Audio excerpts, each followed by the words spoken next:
used the term meta-shamanic before, and I care a lot about what you mean by that, in the sense of it's something to continually check myself about. The notion of bridge maker in relation there is important. What do you mean by it? What does it mean to a layman Pascal? Yeah, it's a word that I think I used for the first time in a podcast that we were on together. And I've been thinking about what I mean by that and the kind of distinction I'm trying to make between meta-shamanic and just shamanic. So the first thing I would say is that the meta-shamanic it doesn't exclude, but it doesn't privilege the sort of traditional ethnically embedded role of the shaman, where it's going to say that that's an example of a broader phenomenon. And how do we examine the type of human being that could be capable under the right conditions, under lucky conditions, of being able to develop intact their shamanic sensitivities, their shamanic capacities. So that's one, is it looks outside of the traditions. Two is that it's focused on generating and regenerating a shamanic dharma, right? We can't just work from what we've inherited. We have to be able to make it fresh, right? And that's partly an issue for this moment in history, but it's partly something that will be an issue at every moment in history. Is we have to be able to reinvent shamanism. The third one is that we're looking at it from a metacognitive, multi-perspectival type of cognition facing the transcultural reality of the meta crisis. We're looking for the role that it can play in all of that. And I think what I'm also doing is making an invitation to people who have a lot of the temperament that would draw a person toward the experiences that build up shamanic capacity. And I'm asking them to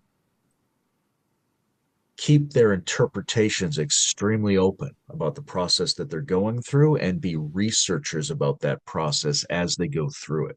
Because maybe there are new and different ways to talk about this thing that is an ancient, organic, and necessary piece of our human legacy. Yes, yes, I like that. Thank you. There is something about the mutual learning aspect that seems extremely important in the context of teaching, which is what you've just indicated. I'd like to maybe pick back up on that, but perhaps some more framing questions would be helpful.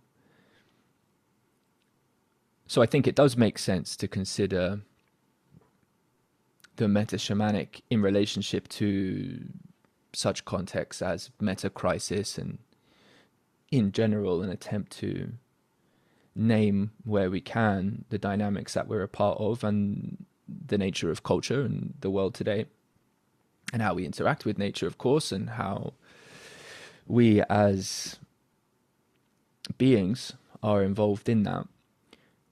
So what can you say about the arena in which the meta shamanic finds itself, or this particular type of individual? Where are we? Where are we? Here's the arena that I think evokes the meta shamanic. Um, we're at a point where local cultural traditions can't quite satisfy us because we're in a transcultural context, and that gives us something in common with the kind of people that generated the traditions and lineages in the first place. Where you could say we're in a kind of uh, emerging post civilization space, and we have to look back to the people who stood at the beginning of the civilization that we inherit, and that those people were characterized by a shamanic tendency. I think we're in a situation of convergent crises, all of which can't be processed by the strategies of the dominant civilization, and which require us to be different kinds of people. And by and large, those crises require us to be more ecological, more embodied, fold in altered states of consciousness and be capable of generating new rituals and new sacred practices. And so all of that sort of falls under the general archetype of what we might call shamanic, although we could use any other word for it if we wanted to. Yes, right.